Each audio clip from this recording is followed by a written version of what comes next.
Hi guys, and welcome back to my channel. Today I'm going to be doing some photography with this little tiny flower and array of different backgrounds that I want to try out using Ilford's Ortho 80 film and a Mamiya RZ67. Although I've got a 645 back on it. Yesterday I was out and I bought my wife some flowers. Today she's gone out. I've decided to take a couple of the flowers to take photographs of. Convenient, isn't it? So anyway, I've got the flower set up here on a box. The stalk is sitting inside a film cassette, a film canister, sitting on top of a box. I've got a nice big window light coming from behind me. I'm going to have no other artificial light whatsoever, just pure window light on this flower, and I'm going to be changing the backgrounds. I'll show you what backgrounds I've got to play with.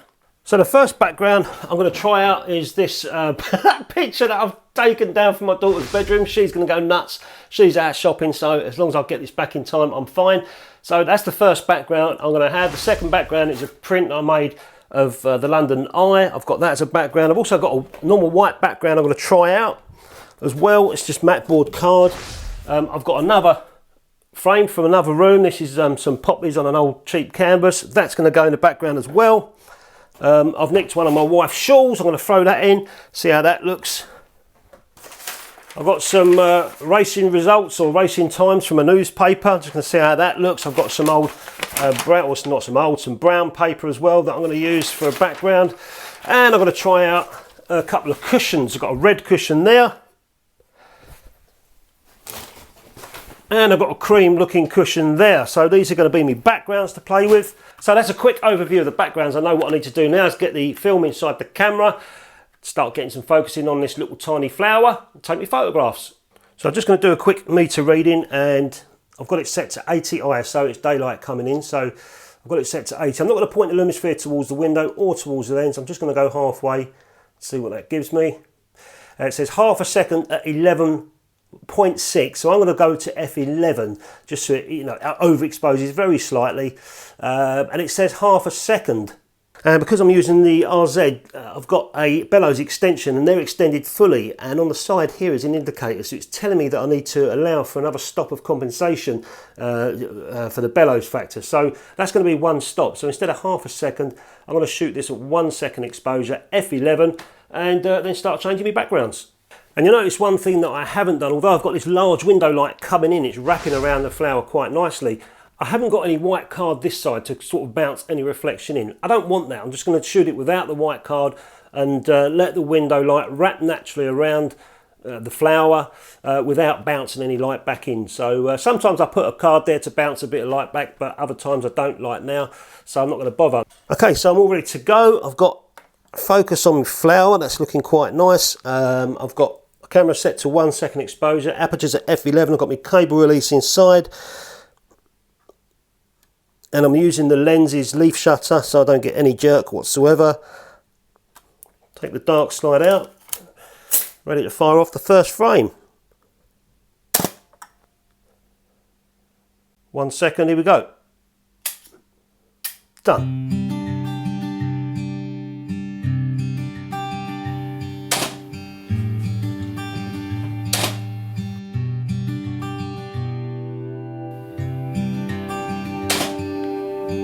Throw that up there.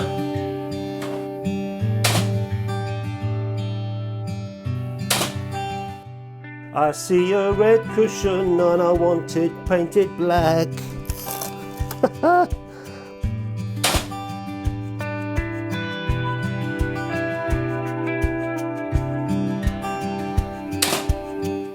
I'm just starting to lose exposure outside. You can see that sun, the light clouds have gone in, and I've got this now darker cloud coming in. There's a rainbow over my darkroom. So I'm going to wait until this dark cloud goes, and hopefully it will, and I can continue the similar exposures. Just wait for that cloud to go. Hopefully it'll be soon before my wife gets home and my daughter gets home and realises I've taken her flowers and my daughter's frames.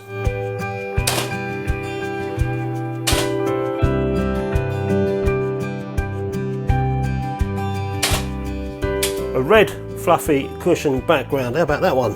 That should be interesting. That'll be black with this ortho film. Well, sort of black. I see a red cushion and I want it painted black. Yeah. So, my wife and daughter just come home and they brought a pumpkin with them. Oh, I thought I'd try the pumpkin. Shit, that's heavy. Crikey. Look at that beast. Orange as well. They come out darker on the Ortho film. We'll give that a crack. Give it a little clean up around here. Get a picture of the stalk. And you might notice that all the backgrounds have gone. I heard my wife and daughter coming home and I quickly took everything away. They phoned me from the car and said, can you come and get the pumpkin? Yeah, sure, no problem. I've just been taking some photographs of a flower. I'm just wiping down crappy bird shit that looks like sitting on it. So that's it, all 15 shots are done. All I need to do now is get the film out of the camera and I'm going to try some ID-11, put the film in there and develop in ID-11. Dad, so, well, I'm recording. Why is my canvas wonky? It wasn't me. It wasn't you. It wasn't me. What's it there then? I've been rumbled. Get the film out of the camera, get it developed, get in the darkroom, make some prints. Before I carry on, check out the new S-Flab Beginner's Guide to Film Photography and Darkroom Printing. It's a complete beginner's guide from buying your first camera and developing film at home all the way to making your first darkroom print. Packed with lots of information, illustrations and exclusive unseen step-by-step videos, all in a simple and easy way to understand, with personal email support from me along the way. Hit the link in this video's description or visit the S-Flab website for more details. So I'm in the darkroom again and I'm about to make a couple of prints. The negatives come out really nice. I developed them in Ilford's ID-11 developer, and under the Enlarger there was really fine grain. There was hardly any grain. It was quite hard to try and find a point of focus under the Enlarger using the grain finder, but I managed to get there in the end. I'll show you some of the negatives. These are the prints. I was doing some printing last night. I was doing a live stream for Patreons and members of the YouTube community, so I was doing some prints last night and showing them, but in this session I'm intending to do a larger print of the flowers. The negs have come out really nice. Let's have a quick look at the negs. So these are the negatives that I've come back with, these 645 negs, really sharp as well, and like I said, very fine grain. This was the my daughter's canvas from her bedroom, the big lady, and that's the background you can see there. This was the second canvas with the poppies on.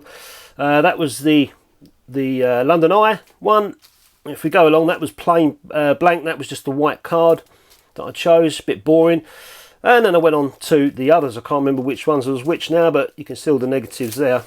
I think my favourite one was definitely this one here. You can see it with the red furry cushion, and it kind of just gave a different look, especially the top. It was kind of flowing over. It looked like it the flowers outside in the wind, you know, with the background kind of just blurring a little bit with the shutter. So I'm going to go ahead and try and make a print of this one on a larger scale and see how it looks. So the subjects that I chose to shoot on that Ortho film, the pumpkin and in particular the little flower here, which I knew was kind of like a deep violet purpley red colour looking, I knew they'd come out black, and that's why I shot the Ortho film. I thought, wonder what it'd look like. I was expecting from shooting the Orthochromatic film that the reds on this flower or the magentas on this flower would come out dark, and they did, and that highlighted the little tiny petals, the little white petals as well, kind of made a massive separation. If you've never shot Ortho film before, go and grab a roll and just go and shoot it. Shoot things that are red postbox, red cars, I don't know, Father Christmas, shoot what you like, but you'll notice that the reds end up going black, which is pretty cool if that's the sort of look that you're looking for. So let's get on. I'm going to make a larger print. So I'll just slot a 2.5 grade filter to start with. I always start off with a 2.5 grade, or most times. The paper does say on the instructions it's approximately contrast 2, but approximately is no good for me. If I put a 2.5 grade filter in there, I know where I'm standing all the way from the start. So first thing, just to test, this is different from what I did on yesterday's darkroom session. Like I said on that live stream, these are larger prints that I'm doing this time. And I can't even show, I wish I could show you through here. Possibly get the GoPro, but it's too much palaver. But the grain is so fine. There it is. So my aperture's wide open. Let's pull that down to a manageable aperture. About f8 will do. And we'll do a quick test strip. And this is Kentmere VC Select. Although this is 5x7, it's exactly the same paper as what I'm going to be using, and also the weight of the paper. Do these test strips at 2 seconds. 2,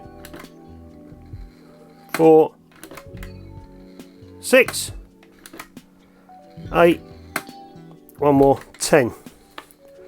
Let's see how that looks. And pop it into the developer. This is Ilford's multi-grade developer that I'm using, and I thought I'd try a different developer, which is Fotospeed PD5. It's a little bit less expensive, so I've bought a litre of that to try out. So I'm going to be trying that out on some future videos on my channel. Paper developer's developer, isn't it? I mean, I sure must admit, doing all the same thing. So that's coming out quite nice. We'll get that stop and fixed, and I'll have a look at that test strip. So I've got 2 seconds, 4 seconds. There's the divide there. I can't see much change at all. It's just gone pretty black. 2 seconds, 4 seconds. So let's do another print at. I don't want it to go dark. I don't want it to be a black print. I want you to see some detail in the background. So I need to try and lower the contrast if I can. And of course, a grade 0 is going to do that for me. But I'm just wondering if I could just build these highlights up and then work on the blacks. So I'm going to put a grade 0 in and see where I can get with these highlights, and then if I need to, work on the blacks. So let's pop a contrast 0 in here now to try and project the image onto the paper and lower the contrast at the same time. Let's go 5 seconds. Just bang that in the middle. All I'm looking for is the highlights on the petal. 5 seconds.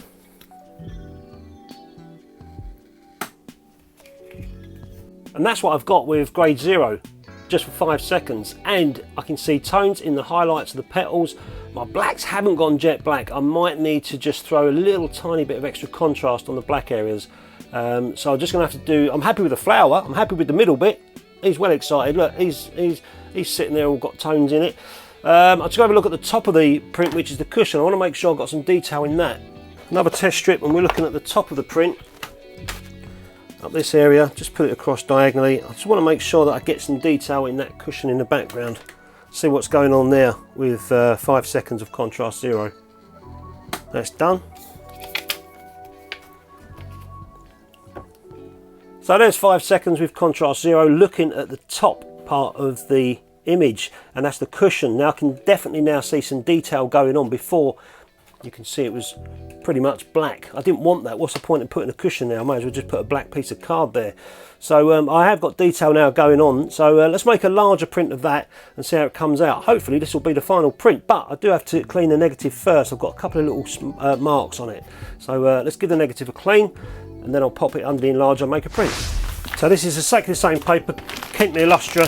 And this size paper is 9.5 by 12 inch, just down so it makes a slightly heavier border at the bottom.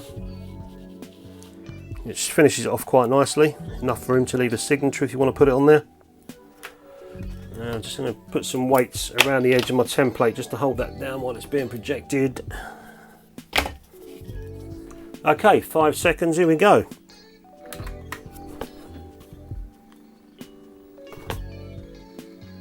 Bosh, done. In it goes. Hopefully this will come out as expected.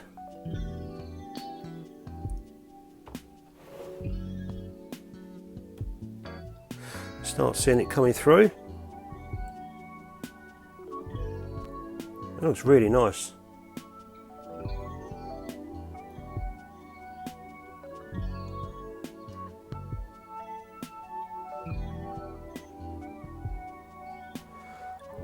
So I'll leave it a bit longer. I think it's pretty much done there in the developer, but I'm going to leave it a little bit longer just so those rich blacks, if there's any left, can develop through, and then I'll stop and fix it.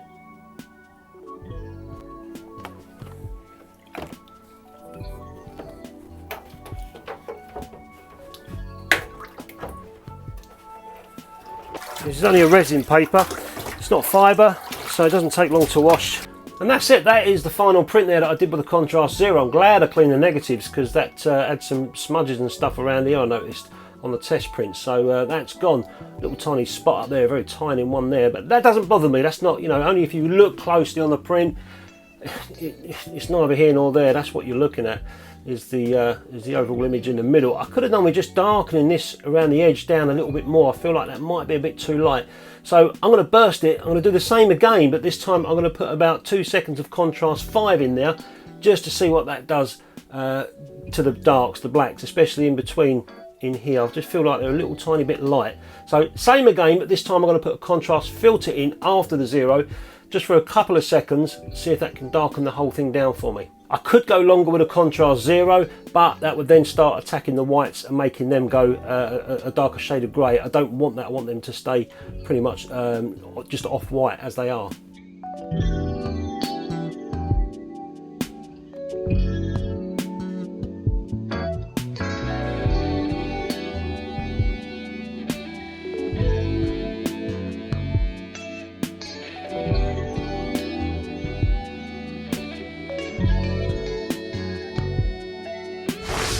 And there it is. To me, that one looks much better. It's just a little subtly a bit darker around the edges and certainly in between the flower, which is pretty much where I want it to go. This one's not quite as dark as I wanted it to go. So I'm really happy with the way that this particular print has come out, and you can see the detail in the background. That's just a red cushion in the background. It's just made it all that little bit more interesting, other than using a black plain background or white background. So that pretty much wraps up this video. I've made a couple of nice prints in the darkroom, and I had me thinking cap on trying to run around the house finding things as backgrounds that I could use for that flower, and it all worked out pretty well. I'll leave you with some of the DSLR scans that I did of the rest of the negatives so you guys can see how those backgrounds turned out. They're not fantastic DSLR scans, a couple of them out of focus, but you get the idea. And those prints are now drying. I'm going to put one on eBay and one for myself. The one that goes on eBay, guys, if you want to auction up for that and help support the channel, I appreciate it. I'll put the link in the description. And also don't forget, for you beginners, I've got my film guide and darkroom printing guide online as well for you to have a look at. So if you're new to film photography and darkroom printing, you're a bit cloudy-headed, jump on there. There's loads of information on that PDF that I'm going to release on my website. So anyway, guys, thanks for watching. Thanks for all your support, the Patreons and all the YouTube members. I'll catch you next time.